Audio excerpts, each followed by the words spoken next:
Welcome everyone. This is an asynchronous class on week 11, recovering chapters 19 and 20, along with having a knowledge check that is due on Canvas the night of class, which is November 6th. It'll be available until 9 p.m.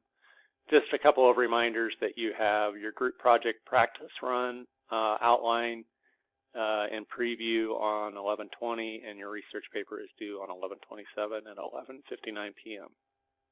All right, let's get with it. On chapter 19, we're going to talk about transorganizational change.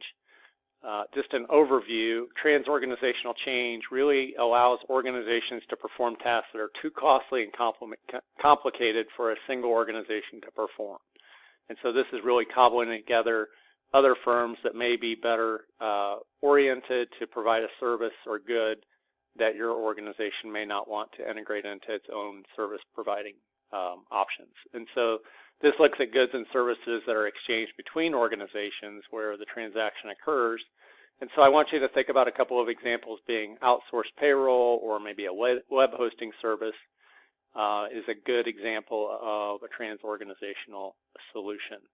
This works best when transactions occur frequently and are well understood. So a good example of this is Microsoft distributing the sale of its products through a retail store, so that you have this nice combination of the two coming together to offer a mutual benefit. Each of the organizations maintain their own identity, and they are loosely coupled. And so a good example, if you are at all a fan of Peloton, they license a lot of they use a lot of Lululemon's athleisure gear to put their own logo gear on display within some of their online stores. So this would be another good example of where they've come together. So you may think of many examples like that, but it is different than a merger or an acquisition because both companies keep their independence.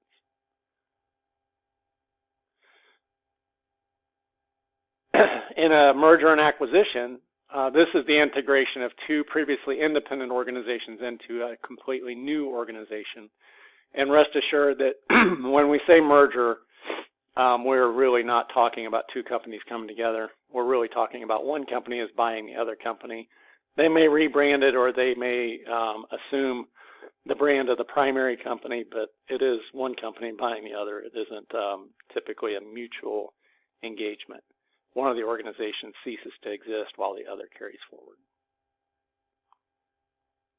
Some of the compelling reasons for a merger and acquisition is to provide diversification, to vertically integrate your organization, to gain access to markets that you're currently not operating in, and also a lot of M&A work is a product of trying to find efficiencies by consolidating resources so that you can do more with less when you scale the two businesses and make one organization. So for instance, if you had two HR departments and they both have a lot of headcount, you can have at post-merger, you can do a reduction in forces, consolidate some of those job functions into a fewer amount of people so that you can find economies of scale. So I want to just do a quick overview because this is a really important element when you think about the unique offerings of organizations. And so I'm going to give you a good example in the auto industry. So Elon Musk, love him or hate him, was really focused on trying to provide cars, EV cars, to the marketplace. And so when he first started, he went to the Detroit automakers and asked them to be part of his supply chain. And they were slow, they were too expensive, and they were too bureaucratic. And so what he did is he decided to say, you know what, if you won't sell me your body suppliers, and you won't give me my batteries, and you won't offer all the interior accoutrements and finishes, then I will just vertically integrate the organization. So now Tesla makes its own body or chassis, it makes its own batteries, and it makes its own interior finishes of whether it's the plush leather, it's some of the hard pieces that they have inside of their vehicle. All the automation, they've decided to vertically integrate that, which means they own all of the output of the product that you're actually going to buy. Whereas if you look at General Motors, they are more of a horizontal market offer. They take a more horizontal orientation to market. So they go out to individual body suppliers, they go out to an individual drivetrain supplier, they go out to an individual interior supplier, buy all those components and then assemble it in one location. So it's a much different way of orienting your organization. And so if you are in a vertical integrated market, you know, the risk to you is that one of those groups is going to fail and you're really left without a lot of options. Whereas in a horizontal market, you may have multiple suppliers for a particular product. And so if one of them fails, another one can step in. However, the risk to that is you probably pay more incrementally and you don't control all of the supply chain the way that you do in a vertical market. A strategic alliance is different than a merger and acquisition or vertically or horizontally integrated organizations. This is where you have two organizations that agree to pursue a set of goals. So you share resources, intellectual property, people, capital, technology, and capabilities or physical assets. And so a good example of this might be licensing agreements, franchises, long-term contracts, and joint ventures. So for instance, a franchise organization that you all may be familiar with is Chick-fil-A. They don't have as many corporately owned stores. They franchise into individual owners to manage their stores. Another good example is when Hulu was a joint venture between Disney, NBC, and Fox, and I believe now they are owned by Disney. But at one point, this was a huge strategic alliance because they all had things to offer independently, but Hulu was able to aggregate all of those services under one umbrella. Okay, so moving to Chapter 20, Organization Development for Economic, Ecological, and Social Outcomes. Let's examine this. I want to start off with the idea that this is not in the book, but it's important. And Jensen and Meckling in 1976 created one of the most seminal business papers ever authored. It's been cited by tens of thousands of people who have been published. And really the essence of this is that the purpose of the firm is to maximize profits for its shareholders. And so this takes into consideration that the company has other goals potentially, but it's nothing supersedes the idea that we need to make as much money as we possibly can. And so when you think about private equity and hedge funds, a lot of this was born in 1976 with this seminal paper. And so just consider that when you think about, you know, why do we exist? And a lot of companies think that way. Why do we exist? And a lot of the prevailing thinking in capitalist society is to maximize profits and shareholder return. So one of the things that's really important in an organization is agency theory. So you may or may not be familiar with this, but agency theory really looks at the idea that the principal, which is the owner, and the agent, which may be the manager or the person that's facilitating some of the outcomes, they oftentimes, where you can get the principal to motivate the manager to do as they would like them to do. This is how organizations work. When you think about a hierarchy of a structure, the owner of that company wants you to manage the company in the best interest of them.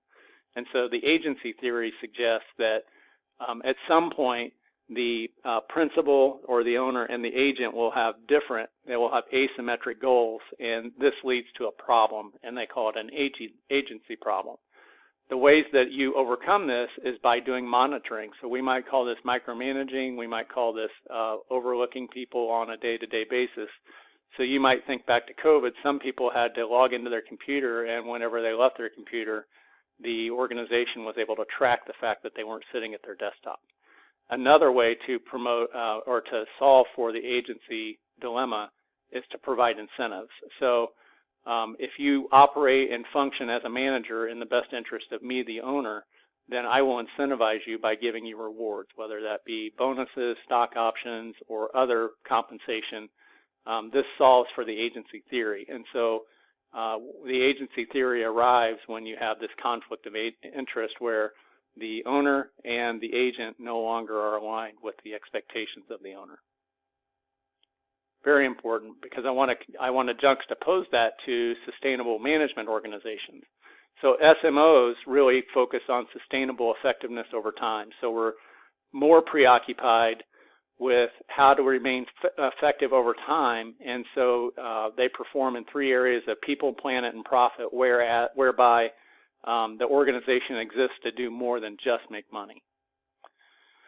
So the breadth of an SMO may broadly range across countries, across markets and technologies. They often have growth objectives that are reasonable and reasoned, and they are working with customers to make decisions of how the organization's product and services features align with those choices. And so if someone is a purchaser and making that buying decision, are they looking for something that gives them a more sustainable support for why they're buying that particular product? And it may have to do with some of their environmental goals, that they want to keep low carbon emissions. It may be something that's related to, hey, for every shoe I buy, they give a free pair of shoes to someone who can't afford it, so on and so forth. So objectives that support sustainable effectiveness in an SMO is they create positive outcomes while rejecting the goal of just maximizing profit or shareholder returns. And they create positive ecological outcomes, and they have positive social outcomes. This is also known in the contemporary society as ESG, environmental, social, and governance. And these are the companies that are recently listed as the top 10 with ESG or sustainable approaches. And so you'll see Microsoft, Marathon Oil, Petroleum, and NVIDIA, which is a little bit ironic because all of them are very big energy hogs of fossil fuels. And so you have to question what you see when you review somebody's ESG strategy and their philosophy. I encourage you to spend a minute looking at Mr. Bouchard, who was the founder of Patagonia. This is a great example of a firm that focuses on ESG and social responsibility. So, as I get through this, signaling theory is an example of where a company or an organization reduces asymmetry in organizations between two parties. And it clarifies the values and priorities of a corporation or organization, and they signal the message that they want to address with their employees, customers, and shareholders. And so you may think about this as the idea that when a quarterly report is due, sometimes they'll put out a press release the day before to at least pre-sell the idea that this organization is going to have a bump in profits, or they're going to introduce a new product. And that is called signaling theory, where the message gets ahead of the headline before it actually comes to fruition. And so signaling happens all the time to indicate to society, its employees, and its customers what it plans to do before it actually delivers the message, so that there's not this big recoil and surprise. So I want you to ask yourself, when you think about your own organization, do you maximize shareholder value, or do you have a sustainable management approach where you may prioritize things aside from just profitability? And you may think about this in the context of nonprofits as well. So why do we exist? Why do firms exist? Are they there to maximize their profit, or are they also preoccupied with other goals in addition to making money? And so Agile is another really important element of organizations. This is really focusing on flexible decision-making and processes that connect with external sources. In an Agile organization, things are really trying to promote efficiency at all different levels using Agile strategies. And so you have, when you think about different organizations and how they're oriented around human resources, they may have Agile scenarios whereby people can work from home, or maybe they have flexible job assignments, and they really think about the context of how people do their work in an Agile organization. GSCOs are nonprofit, non-government entities that really address important, complex social issues and problems. And a good example of the Bill and Melinda Gates Foundation, I encourage you to spend a minute or a few minutes watching this scope, because it's a very cool example of an environmentally conscious nonprofit. So that's it for the video lecture. Again, chapters 21 is due. We'll visit chapter 21 next week. We will do. I want to just remind you to start prepping for your group project practice run and your research paper, and look forward to seeing everyone next week.